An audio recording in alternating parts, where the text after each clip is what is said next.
Supreme court ने article 63A से मुतालिक फैसला कलअदम करार दे दिया। 5 रुकनी लार्जर बेंच ने मुतफिका फैसला सुनाया। अब मुनहरिफ अरकान पार्लियामेंट का वोट शुमार किया जा सकेगा। चीफ जस्टिस ने रिमार्क्स दिए, किसी जमहूरी मुल्क में वोट ना गिनने का कानून नहीं। क्या एक जज की राय पार्लियामान पर भारी है? लबनान और गजा पर मलेशिया के मौक़िफ़ की हिमायत करते हैं। मलेशिया और पाकिस्तान ने गजा में जंगबंदी की हमेशा हिमायत की है। मकबूजा कश्मीर में हजारों कश्मीरी हक़ खुद इरादत के लिए जद्दोजहद कर रहे हैं। वज़ीर आज़म शहबाज शरीफ की मलेशियन वज़ीर आज़म के साथ मुश्तरका न्यूज़ कॉन्फ्रेंस, कहा पाकिस्तान और मलेशिया मिलकर सरमायाकारी में ताउन करेंगे। बानी पीटीआई के वकील अली जफर ने आर्टिकल 63A नजरसानी केस की समाअत का बॉयकॉट किया। सुप्रीम कोर्ट से दरख्वास्त वापस ली। कहा बानी पीटीआई का मौक़िफ़ है, इस बेंच की तश्कील दुरुस्त नहीं। मैं जो बात करना चाह रहा हूं वो आप कहने नहीं दे रहे। चीफ जस्टिस ने रिमार्क्स दिए, आप सियासी गुफ्तगू कर रहे हैं ताकि कल सुर्खी लगे। अली जफर बोले, आज भी सुर्खी लगी है कि आईनी तरमीम 25 अक्टूबर से कबल लाजमी है। चीफ जस्टिस ने कहा हमें इसका इल्म नहीं। अली जफर बोले, हुकूमत आपके लिए आईनी तरमीम और जुडिशल पैकेज ला रही है, आपने फैसला दिया तो ये हॉर्स ट्रेडिंग की इजाजत होगी। चीफ जस्टिस ने रिमार्क्स दिए, अब आप हद पार कर रहे हैं। हम तौहीन अदालत का नोटिस कर सकते हैं, हम आपकी इज्जत करते हैं, आप हमारी इज्जत करें। हॉर्स ट्रेडिंग क्या होती है हम आपको बताएं तो आपको शर्मिंदगी होगी। मुल्क को चलने दें, एक फैसले से क्यों घबरा रहे हैं?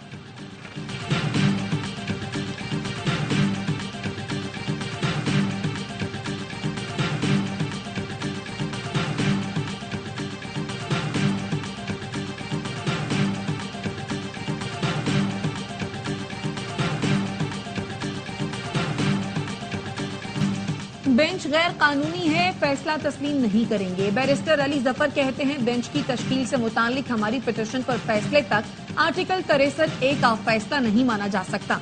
सुप्रीम कोर्ट के आज के फैसले पर अमल दरामद हुआ तो हुकूमत हॉर्स ट्रेडिंग करेगी, नंबर्स के लिए ताकत के जरिए मेंबरान को खरीदेगी।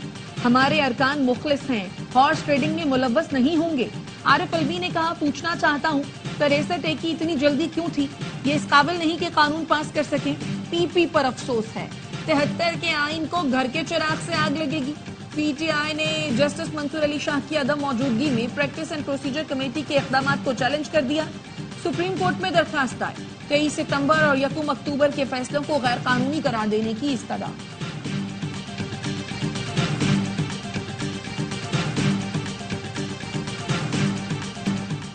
63A से मुतालिक अदालती फैसला कबूल करते हैं, लेकिन कोई मैच फिक्सिंग और खरीदो फरोख्त नहीं होनी चाहिए। मौलाना फजल रहमान की प्रेस कॉन्फ्रेंस, हुकूमत से आईनी तरमीम SCO कॉन्फ्रेंस के अख्ताम तक मौखर करने की अपील भी कर दी। कहा अपोजिशन से भी कहता हूँ वो एहतजाज न करें। हैरत है हुकूमत को आईनी तरमीम पर इतनी जल्दी क्या है? इस अंदाज में आईनी तरमीम क्यों मंजूर कराना चाहती है? अगर हमारा वोट इतना जरूरी है तो हमारी बात भी सुन लें।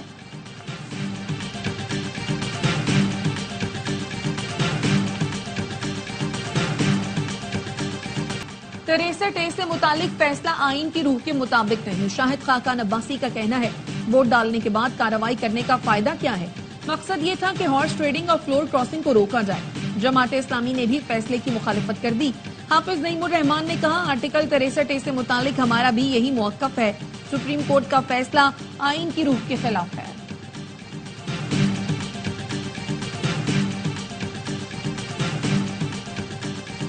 इस्लामाबाद हाई कोर्ट बार के सदर रियासत अली आजाद ने सुप्रीम कोर्ट का फैसला खिलाफ आइन करार दे दिया। कहा जस्टिस मुनीर से 10 गुना आगे बढ़कर फैसला दिया गया। प्रैक्टिस एंड प्रोसीजर एक्ट के साथ साथ फॉर्मेशन ऑफ बेंच की भी खिलाफ वर्जी की गई। माहिर कानून अशतर औसाफ कहते हैं, सुप्रीम कोर्ट के फैसले की तायद करता हूँ। आर्टिकल 63A के फैसले ने इख्तिलाफ राय का रास्ता बंद कर दिया था। एहसन भून ने कहा, सुप्रीम कोर्ट का फैसला आइन कानून के मुताबिक है। हॉर्स ट्रेडिंग को रोकने के लिए पार्लियामान ने ही कानून साजी करनी है।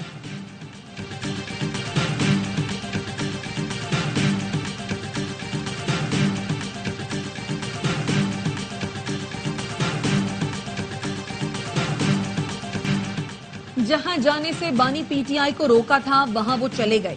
अब जिस डगर पर चल रहे हैं आखिरी कील ठोक रहे हैं, सियासी ताबूत पर। इसके बाद वापसी नहीं है। फैज हमीद के कोर्ट मार्शल पर बात नहीं रुकेगी, सजा भी होगी। मुल्क से बड़ा कोई नहीं। सेनेटर फैसल वाडा कहते हैं, पीटीआई के अंदर से लाशों के ढेर लगाने की तैयारी है। कोशिश कर रहा हूं कत्लो गारत गरी रुक जाए। आप स्टेट की रिट को चैलेंज करना चाहते हैं तो फिर चैप्टर क्लोज है। सहाफी ने फैसल बॉर्डर से सवाल किया 26वीं आईनी तरमीम कब मंजूर होगी। बोले 21 अक्टूबर को मैं और आप मेरी सालगिरह का केक खुशी से काटेंगे।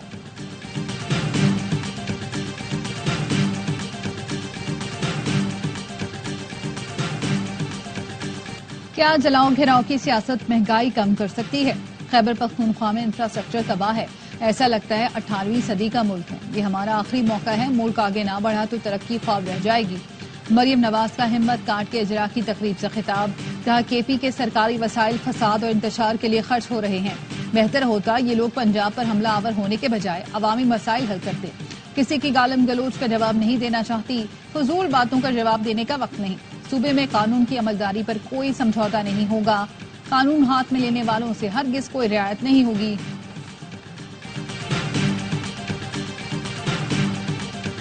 पंजाब हुकूमत ने लाहौर में 6 दिन के लिए दफा 144 नाफिज कर दी। सियासी इज्तिमात, धरने, जलसे, मुजाहरे और एहतजाज पर पाबंदी लगा दी। इतलाक आज से 8 अक्टूबर तक होगा। महकमा दाखिला ने नोटिफिकेशन जारी कर दिया। तहरीक इंसाफ ने हफ्ते को लाहौर में एहतजाज का ऐलान कर रखा है। ऑपोजिशन लीडर उमर अयूब कहते हैं बानी पीटीआई के हुक्म पर कल सब डी चौक पहुंचेंगे। काफिले तैयार हैं। इस हुकूमत के दिन गिने जा चुके। हमारे कारकुनों पर जाली मुकदमे बनाए जा रहे हैं। आईजी पंजाब के खिलाफ अदालत जाएंगे। इस्लामाबाद के थाना I9 में दर्ज मुकदमे में वजीर आला केपी अली अमीन गंडापुर और वासिफ कयूम के वारंट गिरफ्तारी बरकरार। और कोई हेड ऑफ स्टेट पाकिस्तान में हो तो एहतजाज नहीं होना चाहिए। पीटीआई धावा बोलने का सोच रही है। सियासत करें मगर ये तरीका दुरुस्त नहीं। वजीर दाखिला मोहसिन नकवी की प्रेस कॉन्फ्रेंस। कहा वफाकी दारुल हुकूमत में आम नौयत की बैनुल अक़वामी तकारीब हो रही है। इस्लामाबाद में 5 अक्टूबर से फौज तैनात कर दी जाएगी। बिलावल भुट्टो का जमात इस्लामी के गजा मिलियन मार्च की हिमायत का ऐलान। कहा इसराइल का एजेंडा मुसलमानों की सरजमीन पर कब्जा करना है। फलस्तीन लबनान के बाद जंग ईरान की तरफ बढ़ रही है। इसराइल को इंसानी हुकूक की कोई परवाह नहीं। फलस्तीन और इंसानियत के मामले पर पूरे पाकिस्तान को एक सफ़े पर होना चाहिए। 7 अक्टूबर को दुनिया को पैगाम देना चाहिए हम गजा के अवाम के साथ खड़े हैं। हाफिज नईमुर रहमान ने कहा सब जमातों से दरख्वास्त है 7 अक्टूबर को सड़कों पर आकर एहतजाज करें। ये सियासी पॉइंट स्कोरिंग नहीं, हुकूमत को ऐलान करना चाहिए। शाहिद खाकान अब्बासी ने भी गजा मिलियन मार्च की हिमायत कर दी।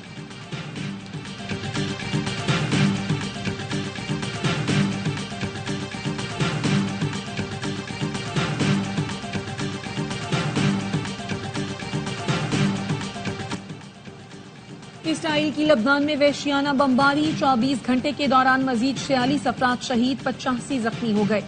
सेहोनी फोर्सेज ने बैरूत के मरकज में बम बरसाए। 6 अफराद लुक़मा अजल बने। मशरक़ी लबनान में मकानात पर फजाई हमलों में 4 बच्चों समेत 11 अफराद जान से गए। एक अमरीकी शहरी भी हलाक हुआ। कई इमारतें मलबे का ढेर बन गई। हिजबुल्लाह ने जवाबी कार्रवाई में शुमाली इसराइल में हेलीकॉप्टर पर मिसाइल दाग दिया।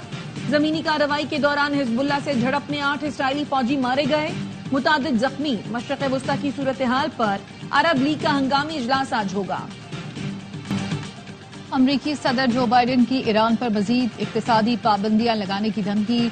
जो बाइडेन ने कहा G7 के साथ मिलकर ईरान पर मजीद पाबंदियां लगाई जाएंगी। अमरीका इसराइल के ईरान की जौहरी तंसीबात पर हमलों की हिमायत नहीं करता। ईरानी सदर ने भी 2 टोक पैगाम दे दिया। बोले जंग नहीं चाहते लेकिन इसराइल ने कार्रवाई की तो जवाब देंगे। सऊदी वजीर खारजा शहजादा फैसल बिन फरहान की दोहा में ईरानी सदर मसूद पेज़ेश्कियान से मुलाकात। सऊदी वजीर खारजा ने ईरानी सदर को सऊदी क़यादत की तरफ से तहनीती पैगाम दिया। वफूद की सतह पर अहम मुलाकात में हालिया इलाकाई और बैनुल अक़वामी सूरत हाल पर तबादला ख्याल किया गया। इस्लामाबाद की वकला तंजीमों ने आईनी पैकेज मुस्तरद कर दिया। Islamabad high court bar, district bar और बार काउंसिल के सदूर की मुश्तरका प्रेस कॉन्फ्रेंस। कहा आईनी तरमीम को सिर्फ मुस्तरद नहीं बल्कि इसे रोकने के लिए मज़ाहमत भी करेंगे। ये आईनी अदालत नहीं बल्कि सियासी अदालत बनाई जा रही है। मखसूस शख्सियात के लिए मखसूस सियासी जमातें बदनीयती पर मबनी तरमीम कर रही हैं। इन तरमीम के बाद सुप्रीम कोर्ट के पास सेशन जज से ज्यादा इख्तियार नहीं होगा। वकला तंजीमों ने सुप्रीम कोर्ट बार से 63 नजरसानी दरखास्त वापस लेने का भी मुतालबा कर दिया। 7 अक्टूबर को मुल्कगीर वकला कन्वेंशन का ऐलान।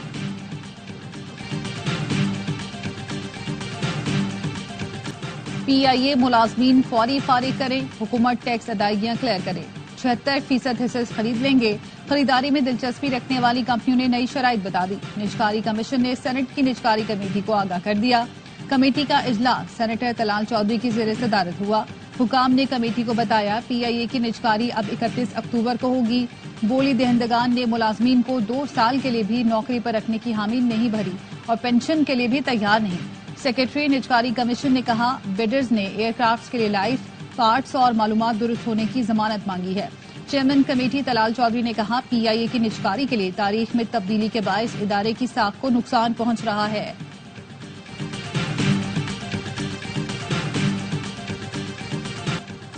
ऑस्ट्रेलियाई हाई कमिश्नर नील हॉकिंस की वजीर दाखिला मोहसिन नकवी से मुलाकात। बॉर्डर मैनेजमेंट और इंसदादे इंसानी स्मगलिंग के शोबों में ताउन बढ़ाने पर इत्तफाक किया।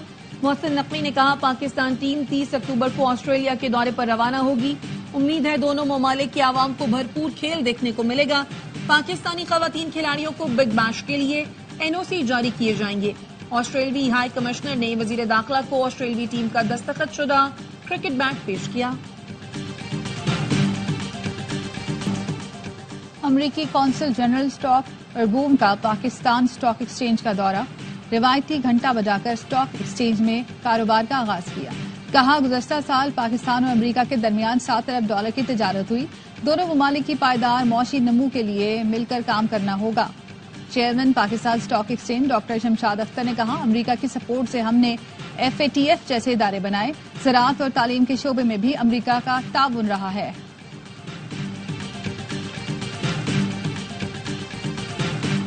लाहौर हाई कोर्ट ने परवेज इलाही, रासिक इलाही और जहरा इलाही का नाम पासपोर्ट कंट्रोल लिस्ट से निकालने का हुक्म दे दिया। अदालत ने तीनों की दरखास्तें मंजूर कर ली। वफाकी हुकूमत के वकील ने दरखास्तों की मुखालफत की।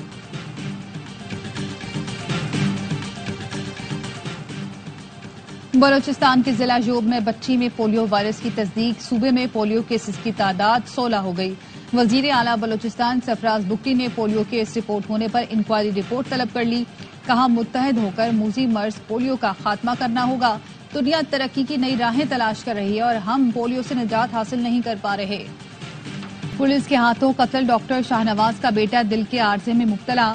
10 साल का शाहजीन वालिद के कत्ल के बाद इलाज का मुंतजर है। वालिदा, दादा और दादी की ख्वाहिश है कि माहिर डॉक्टर्स का पैनल शाहजीन का इलाज करे। वर्ल्ड मेमन ऑर्गेनाइजेशन की 22वीं 3 रोजा सालाना जनरल मीटिंग WMO के सदर सलमान इकबाल की सदारत में कल से लंदन में होगी। WMO के तहत यूके में होने वाली सालाना जनरल मीटिंग मेमन कम्युनिटी का सबसे बड़ा इज्तिमा होगा, जिसमें दुनिया भर से मेमन कम्युनिटी से ताल्लुक रखने वाले मारूफ समाजी और कारोबारी अफराद शिरकत करेंगे। सालाना जनरल मीटिंग में कारकर्दगी रिपोर्ट्स पेश की जाएंगी। रिपोर्ट्स का जायजा लिया जाएगा और आइंदा के अहदाफ तय किए जाएंगे।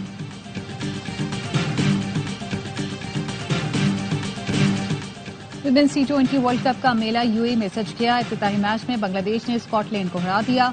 आज के दूसरे मैच में पाकिस्तान और श्रीलंका की टीमें टकराएंगी। इवेंट के तमाम मैच पाकिस्तान के पहले HD sports channel A sports पर नशर किए जाएंगे।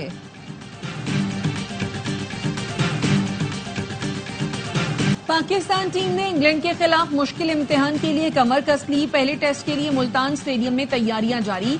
हेड कोच जेसन गिलेस्पी ने खिलाड़ियों को टिप्स दी।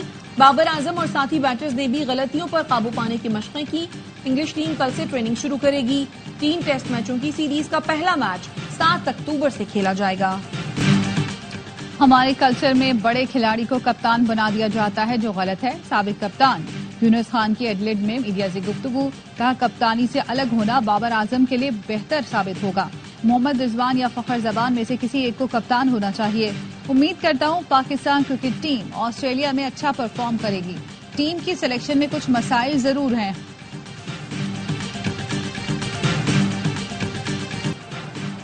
आर्ट्स काउंसिल कराची में आलमी सकाफती मेले की रौनकें। आज 2 थिएटर पेश किए जाएंगे। गुज़श्ता रोज मज़ाहिया थिएटर के चर्चे, सॉफ्टवेयर अपडेट, पार्टी छोड़ने और प्रेस कॉन्फ्रेंस समेत चाहत फतेह अली खान के जिक्र ने हंसी की फुलझड़ियां छोड़ी। नेपाली डांसर भावना ने रक्स करके तलबा को स्टेप सिखाए।